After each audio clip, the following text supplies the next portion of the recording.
ખેડાના વાલોત્રી હાડેવા વિસ્તારમાં પાણીથી ખેતરો તબાહ થઈ ગયા છે। વાલોત્રી હાડેવા દલોલી અને બામણ ગામના ખેતરોમાં પાણી ભરાઈ ગયા છે। 2.5 થી 3 ફૂટ પાણી ભરાઈ જતા જમીન પાણીમાં ગરકાવ થઈ ગઈ છે। 1000 થી વધુ વીઘા જમીનમાં ડાંગરના પાકને વ્યાપક નુકસાન થયું છે। ખેડૂતોને દરેક વીઘા પાછળ આશરે 10 થી 15,000 રૂપિયાનું નુકસાન થયું છે। દાયકાથી સમસ્યા ચાલતી આવે છે, છતાં કોઈ જ ઉકેલ લવાયો નથી। દબાણ થયેલું હોવાથી પાણીનો નિકાલ થતો ન હોવાનું ખેડૂતોએ જણાવ્યું છે।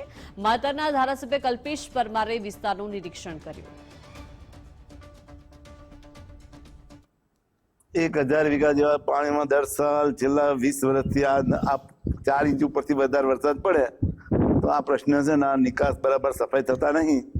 એના કારણે આ મેઇન નિકાસ છે, સફાઈ થતો નહીં અને આગળ જતા કાનાવાડાથી એ આ પાણી ડાયવર્ટ સીધું કરે તો આનો નિકાલ થાય। અહીંયા એક જ પ્રશ્ન છે કે એક દિવસ વરસાદ પડે એટલે તરત અહીંયા પાણી ભરાઈ જાય છે। જે પાણી આગળ નિકાસ મોટો કાંસ છે, નાનો કાંસ છે, પાણી ખેંચી નથી શકતું, જેની સાફ સફાઈ નથી થઈ।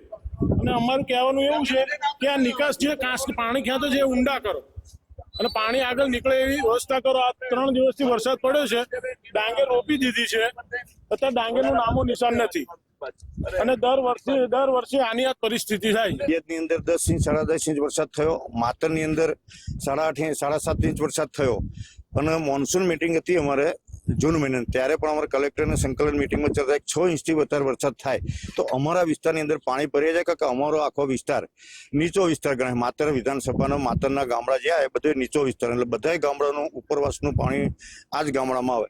એટલે ખેડૂતો જ્યારે વરસાદ 6 ઇંચથી વધારે થાય એટલે આ બધા વિસ્તારમાં પાણી 3 થી 4 ફૂટ, અમુક જગ્યાએ 6 ફૂટ પાણી ભરી જતું હોય એટલે ખેડૂતને મુશ્કેલી પડતી હોય। અને અમુક જગ્યાએ જે નર નાખ્યા હોય આરએમબી વાળા, કાંસ વિભાગ વાળા, એ સાફ સફાઈ ના થાય એના કારણે પાણી ભરાઈ જતું હોય। પણ રજૂઆત કરેલી, કાંસ બધા સાફ કરવાની મંજૂરી આપી દીધેલી, પણ સંજોગ વરસાદ, કુદરતી વરસાદ વહેલો આવ્યો એને બધા કાંસ સાફ થયા નહીં।